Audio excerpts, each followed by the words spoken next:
Thank you so much for traveling from near and far to be with us today for what is most certainly the biggest birthday party I've ever been a part of.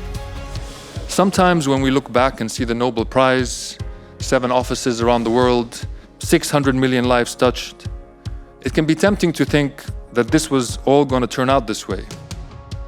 But the courage and the vision of that small group of people and a lot of hard work by J-PAL's staff, partners, affiliates are truly the bedrock of these towering achievements.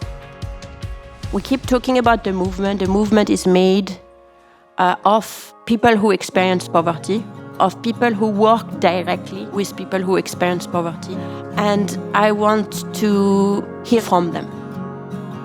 When Abhijit called a few months ago and said that what they would really like is to hear some of the stories, what creates these results, we were even more delighted. Everybody knows from published papers and from conferences why these interventions are good, but I think we don't have anywhere where the stories have been recorded. And I'd like to really, really thank J-PAL because it has been quite a journey to get all of us here. I grew up in a very poor household. We are those kids who went to school with tattered clothes. And I grew up asking myself why we were poor and what I will do about it. I can only hope for more opportunities for children that have no hope for a future. I think stories are so important. They really shape who we are as individuals and our society. It is such a critical time to think about who gets to tell the stories and how the stories are created. I remember 2008 when I was hustling in Accra. I had a call from 2 guys. They were interviewing me why I've not gone to school. So I told them financial difficulties. After 2 weeks later, when they called me that I've gained admission and also get the scholarship at Adam Komai Senior High School, it was the happiest day in my life that day when I got that news.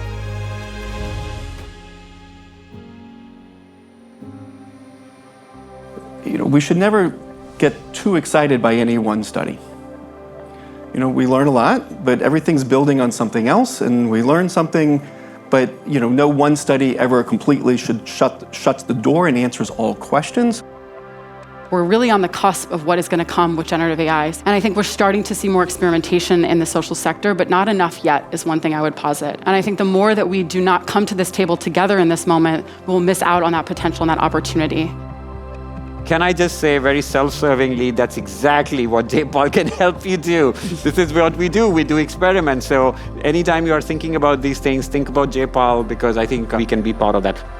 So in anticipation of J-PAL at 20, I've been giving a lot of thought to what's the next. And with a little bit of scaffolding in terms of good training, we could train hundreds of policymakers at all levels, people who will end up being in city government, district government, national government.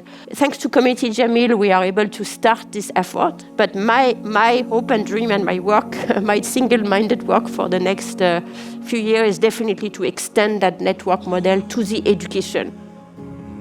To my mind, the next challenge is sort of saying we've figured out that in fact, working with governments is a pathway to enormous impact and enormous scale. And I think the next question is, how can we take this model and scale it up so that that kind of automatic, not automatic, but a little bit sort of self-sustaining policy impact in governments can be scaled throughout the world. So I think to me, that's another challenge I would put for our next 10 years.